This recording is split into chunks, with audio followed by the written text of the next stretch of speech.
I told everybody, I'm fine with it being like -40 as long as there's no snow. And everybody looked at me like, what's wrong with you? And I'm like, I hate snow. I don't want to drive in it.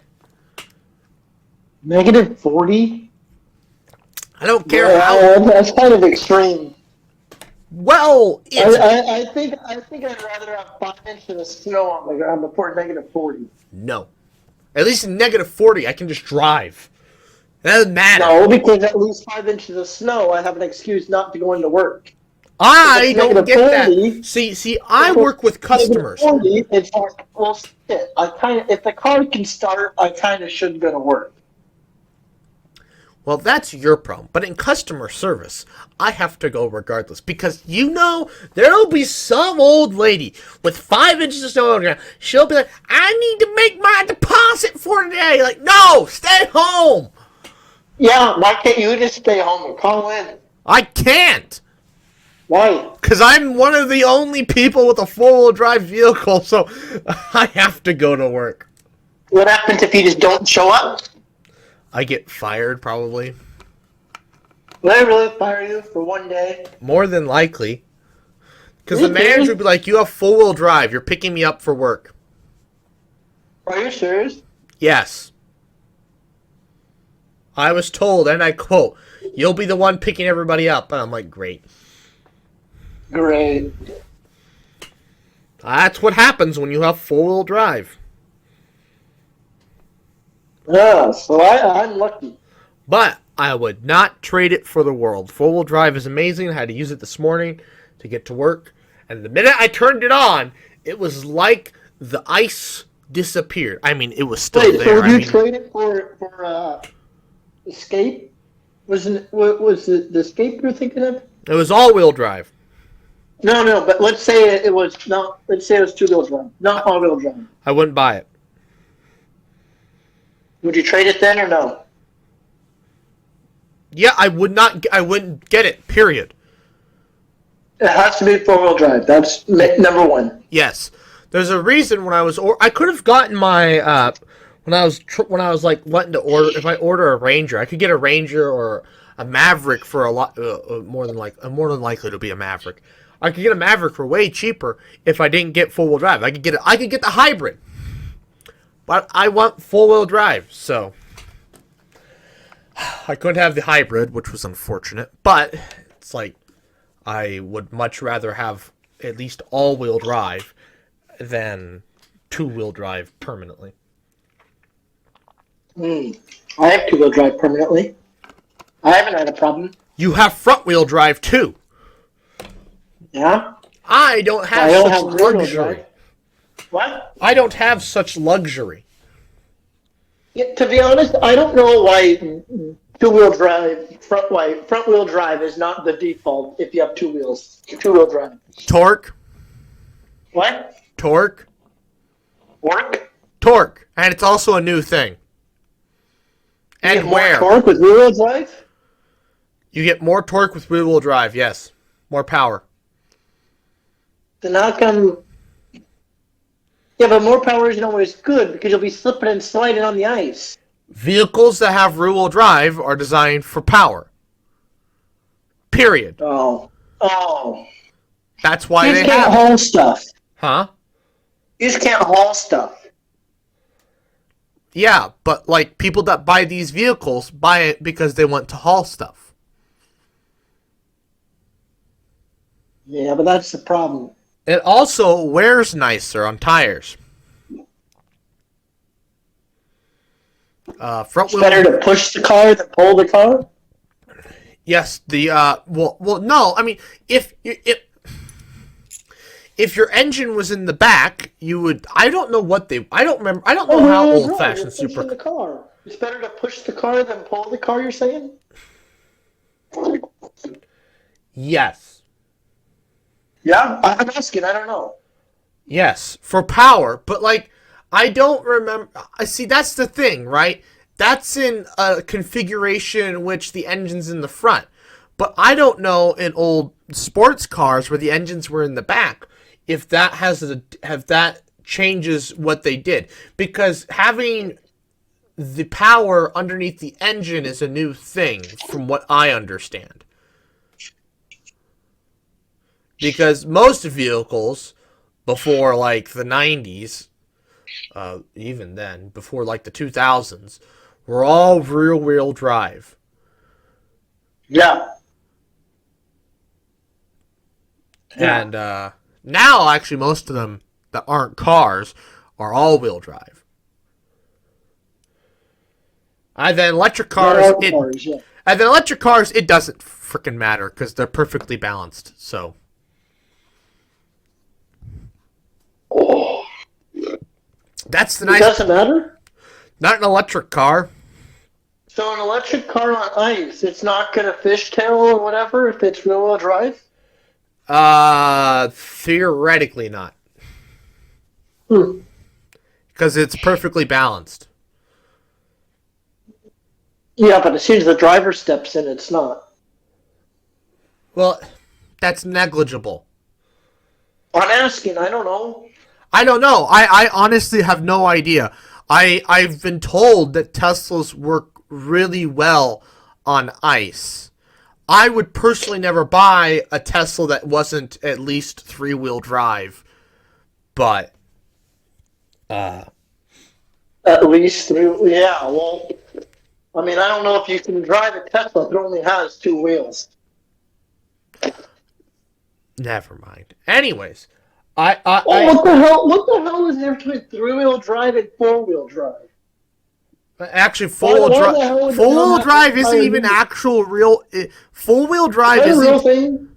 full-wheel drive. From what I think I understand, isn't even actually all four wheels, because if all four wheels moved, it causes issues. So actually only one of the wheels has power. In all-wheel drive vehicles, all four tires can have power, but only three will have power at the most at one time. What? Something with, if you have power and all four tires at the same time, it causes issues. I thought I heard that somewhere, but I don't know. I'm skeptical. I'm skeptical too, but I don't. But I thought I heard if you have all four tires powered at the same time, it causes issues. I think probably with timing.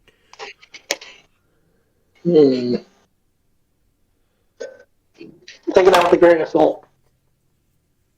All-wheel drive vehicles, however, they can literally. I mean, my vehicle can decide which tire to apply power to. In two-wheel drive mode, it can decide which of the one tires to put power to first. It spins it. If it spins, it goes to the other one. If that gets traction, then it goes. That's traction control. Most modern vehicles let you toggle that, but this, or at least their traction control might be a bit more advanced, and so you're able to toggle it on and off. This thing's just like, this is just the way it is.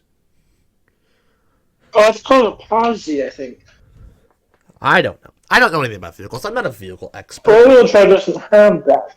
Basically, because I think how it works, like, the way to get yourself unstuck, you need to offset which side you want to have the wheel that's spinning, not spin, and the wheel that can spin, I think. So you don't dig yourself deep as you're trying to dig yourself out. And it's called a posi. And I think you can mimic it in a four-wheel drive vehicle by putting your foot lightly on the brake and then on the gas. This is a Will question. He'd be able to educate us much better on this. I know because my dad had me do it one time. Yeah, I got stuck going up the driveway. In my little Focus, Yeah. And he said, "Do this," and I did it, and it worked. I'm like, "Oh, how about that?" Yes, our parents' driveways are dangerous. And let me put it this way, right? I was going up the driveway. I was pedal to the metal. I could not push the tire down any further. The red limit goes all the way up. It was not redlining, but it was high. Apparently the tires were moving at about 100 miles an hour. But yet the car, net movement up the hill was about 20. Oh And man. then I backed off, and then I slowly kept applying more, and then taking it off. Because basically, what's happened is, you gotta have as much momentum as possible, right? Right. So, I got up to about. You can't really make that turn onto the driveway much more than 20 miles an hour, even 20 miles an hour, and because the road's slick, and so if you slide off that rock, yeah, you're done for. You'll hit a soft spot and you're done. Yeah. You want But to the talk other thing about? is, you almost need to drive kind of like half on the rock, half not, because the rock also gets split. Because it melts right there from the tires, and then it refreezes as ice. And then basically, I had as soon as I make the turn, I'm going straight. I was pedaled to the metal, to get as much speed as I can while it's still flat before the grade increases. And Right. then as soon as the grade increases, I start to let off a little because I have as much speed as I can have, and then I just kind of feather it, giving it a little more, a little less, a little. But then eventually you reach a point where it's as much speed as you gave it in the beginning. That's as much as you're gonna have, I and still. the only way to fix it is to either go all the way back down and retry, or to learn a new trick, which is what my dad was saying about how you feather it or whatever with the brake and the gas. It got my, well. But that's only if you're unstuck. If you're on the ice, that's a different story. If you're on the ice, don't hit the brakes. It's a terrible Well, idea. but I mean, what? Don't hit the brakes if you're on the ice. It's a terrible idea. Well, you'll slip and slide. Yeah, I know. But I mean, if you're not moving and you're on the ice, Oh, well. like if you're going uphill, Get out on and ice, push. you're already out.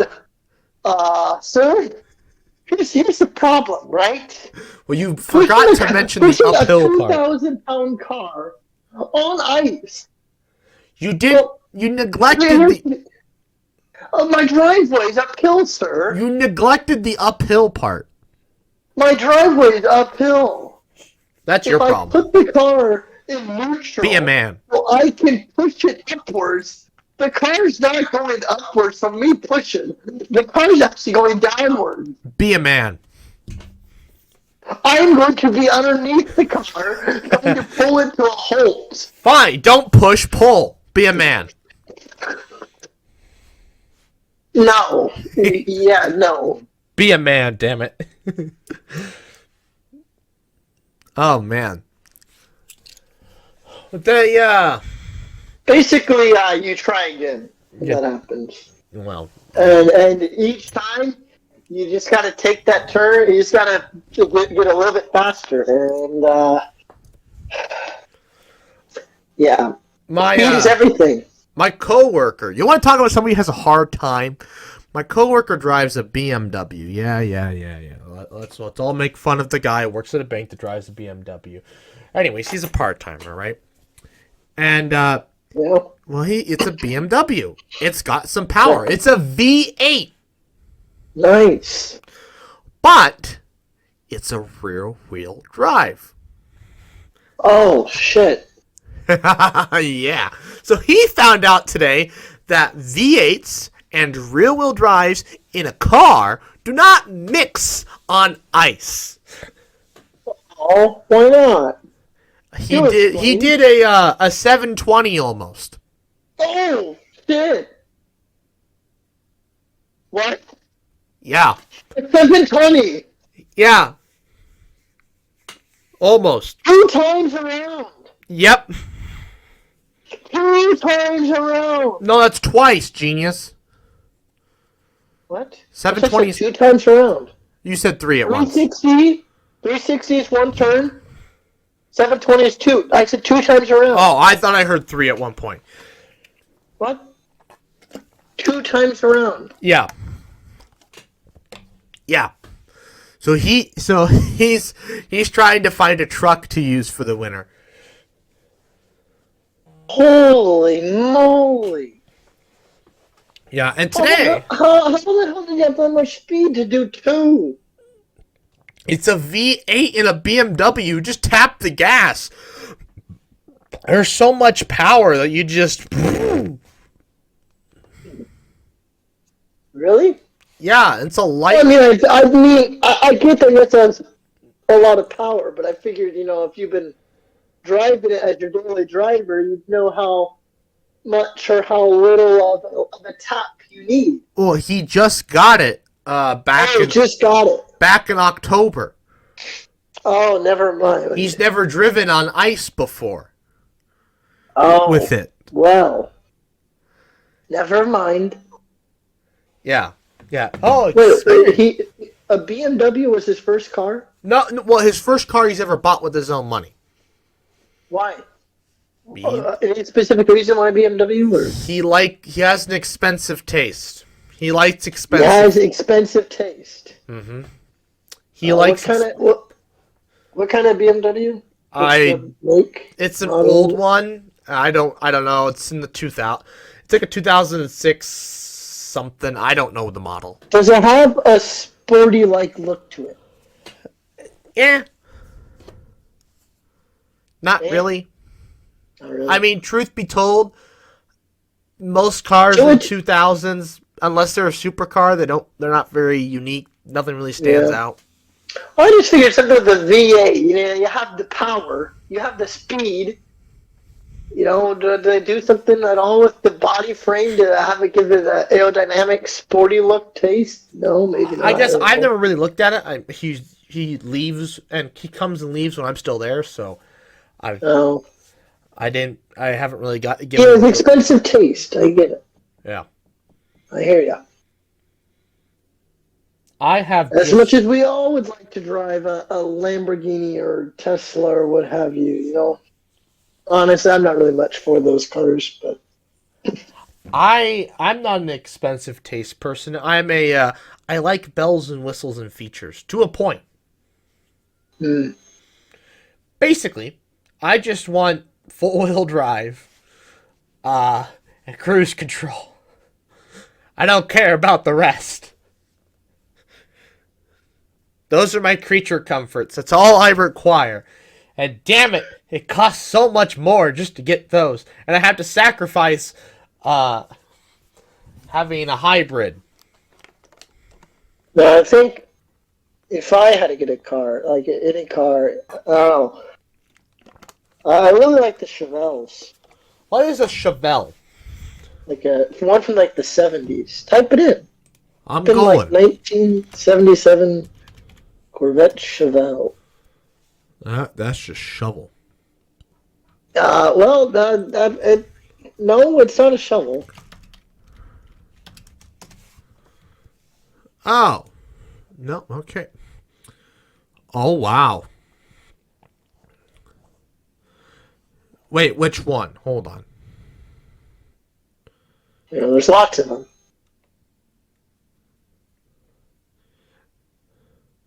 Corvette. Chevrolet Corvette.